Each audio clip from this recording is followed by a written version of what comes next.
In 1979, Pink Floyd released the album The Wall. The movie adaptation of the same album came out 3 years later to critical and commercial success. It has, over the years, been a hallmark of artistic-led movie making, being a visual sensation with the screenplay by Roger Waters and music from the album. As a semi-biographical retelling of Roger's childhood and early adult life, it's a raw look into the mind of an artist, warts and all. He doesn't shy away from his personal failings, being incredibly self-critical, almost to the point of damning himself. With all that being said, I have met people who dislike it, and after long-winded conversations, I could never really see their point of view. I understood it, but I could never really feel it. I couldn't agree to the points being made. That is, until I watched the 2025 musician-led semi-biographical fiction Hurry Up Tomorrow, based on Abel Tefe's life. This movie feels like every argument that I have heard against The Wall, but distilled. It also grew my appreciation for Waters' work by sheer contrast with Hurry Up Tomorrow. But what is this movie? Directed by Terry Edward Schultz, with writing by Schultz, Reese Fahim, and Abel himself, it's a companion piece to the album by the same name. The two were released a few months apart from each other.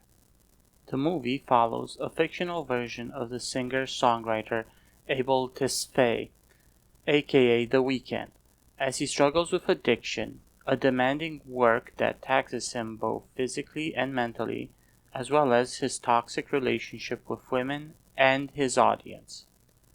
The story spans a few days following Abel as the point of view character, who is going through a hard breakup with an unnamed girlfriend, throwing himself into his work, performing concert after concert that lead him to overworking his voice, and during a performance of the song Wake Me Up, causes him to develop muscle tension dysphonia. In shock after losing his voice, he runs away mid-performance, encountering Jenna Ortega's character Anima.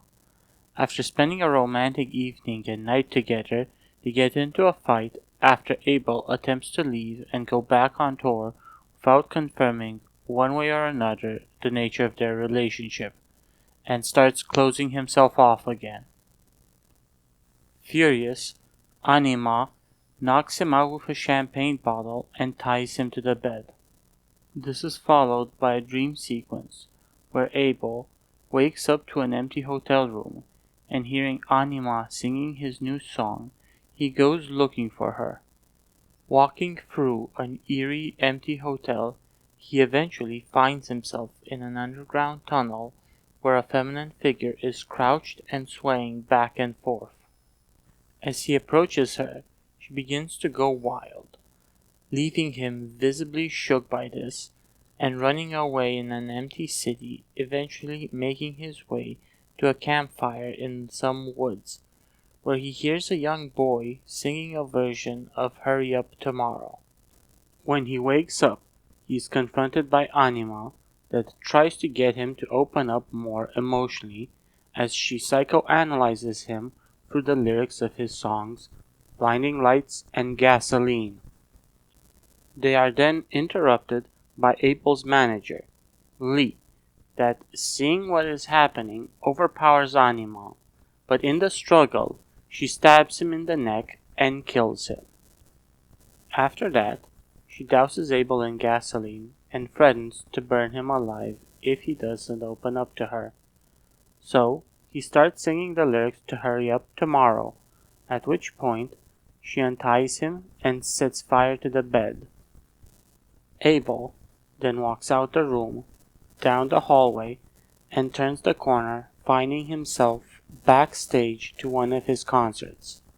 He sits down in front of a mirror and looks straight at the audience in a scene that also mirrors the first moments of the movie where he is doing vocal exercises.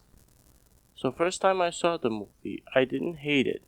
I felt it had potential, and only in the last part did it start to sour on me. But overall, I thought it was an okay psychological thriller. Then again, I didn't know much about Abel aka The Weeknd. I heard some of his music here and there. Pray For Me is a song I still listen to.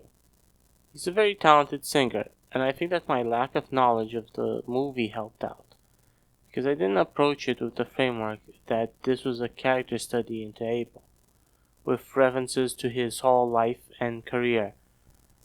Weirdly, The Wall is easier to get into, for more straightforward narrative and clearer delineation of the real world and the unreality in the surreal depictions of the animated sequences.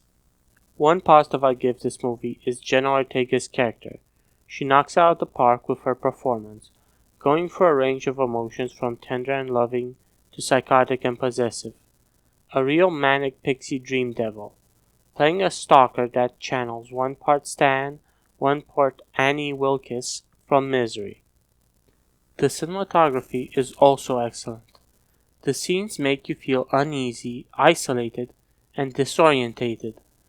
These sensations are also reflected in the story and the sad music that it was based off of. We also see a shift in aspect ratio, ranging from the more cinematic 1.85 by 1, 16 by 9, and for the more claustrophobic moments, 4 by 3.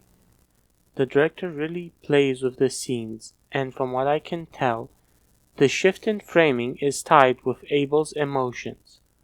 4x3 brings the audience up close to the character, isolating them in frame, and the wider shots often give a sense of emptiness, a lone person in a wide, cold world.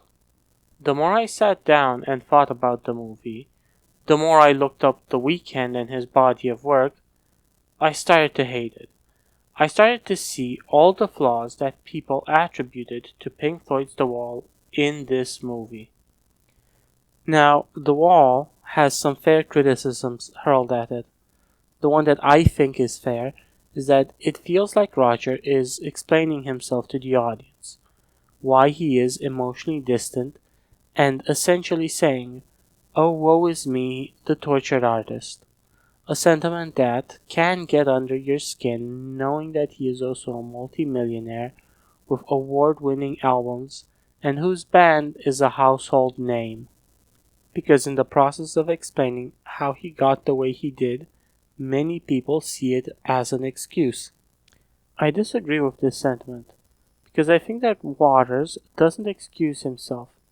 He shows the audience aspects of who he is and invites them to draw their own conclusions.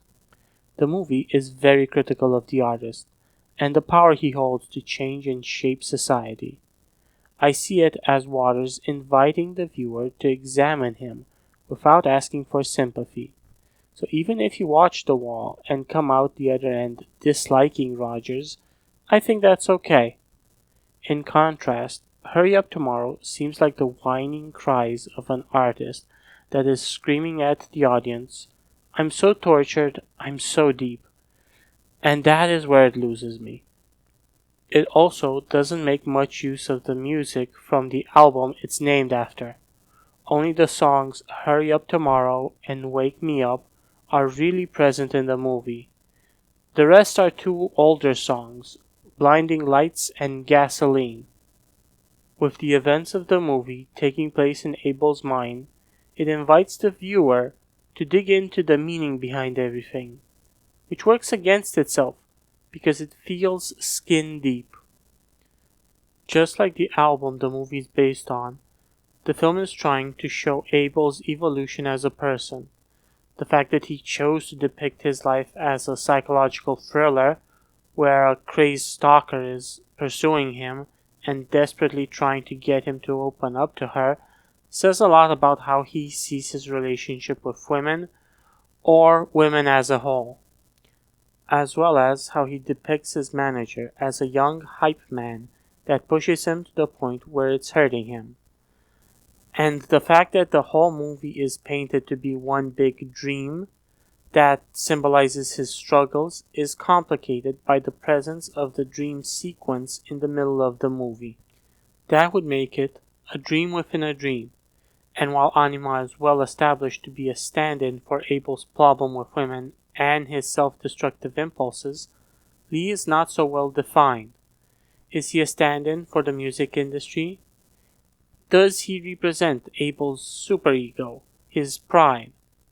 It almost feels like it's a recreation of an ayahuasca trip that was made into a movie. Analyzing the film like it's a dream makes sense from the perspective of the narrative, but the problem is that this realization only comes at the end of the movie. Take the opening scene for example.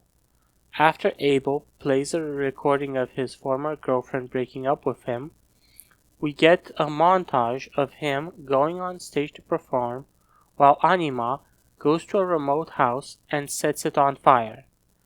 Because we haven't been properly introduced to her, it is easy to assume that she is the ex-girlfriend burning down their home, which she isn't. In hindsight, this is a symbolic torching of The Weeknd's past, who he was before he was famous, as well as the scene where she talks about her past of being an only child with a dad that left her and her mother, and how this has shaped her to want to make it on her own. It is her telling Abel his own life story back at him. But where this framing complicates things is in the hotel scene after their night together where they are having an argument, and later on where she is dancing to his music and explaining it to him and by extension us, putting him under a microscope. The first one works better without this framing because she comes off more like a stalker and a threat. And while he does seem distant and cold, he's not in the wrong for not dropping his whole life for her. But with the perspective that this is all in his head, why is he telling her that he needs to get back to work and is leaving the hotel without her? Is she no longer a part of him? Does he not know that she's a part of him? Did he just have sex with himself? I don't think that the symbol of his tortured, impulsive mind should have also been the symbol of his toxic relationship with women, because it doesn't work when she is both. And the second scene, where he's tied up to the bed and she plays his music and dances to it, explaining the meaning of the lyrics, this one also works better if Jenna Ortega's character is real. That would give the moment a sense of dread and anxiety. It allows the audience to question her perspective on the situation. Her analysis of the music could be way off for all we know. Without that, we have Abel, the real-life artist, writing a scene for his semi-biographical movie where his own psychosexual avatar is dancing and singing, praising his music for being relatable and honest. It feels very masturbatory. Even the small part where she is critical of him feels like an afterthought. This is why I find the movie frustrating. If you aren't up to date with The Weeknd's life story, the references will go over your head, and the unclear nature, if it's real or a dream, isn't revealed until the last few minutes of the movie. I don't want to hate this film. I can see that there was a lot of care put into it, but why is it that I learned more about The Weeknd's life and his music in a 16-minute review about the album Hurry Up Tomorrow than I did in this 1 hour and 45-minute movie? This is why Pink Floyd's The Wall is the same film, but more self-aware and not an unclear nightmare that asks you to sit with it and figure out what is a dream and what is real. Because the ending implies that it's all a dream. So we weren't watching a psychological thriller. We were watching a psychological monologue that was, in the end, all in Abel's head. I first went into this movie knowing little about The Weeknd, and in the making of this essay I learned a lot.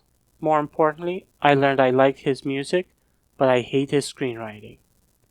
If you enjoyed this video, consider liking and subscribing. Thank you and have a good day.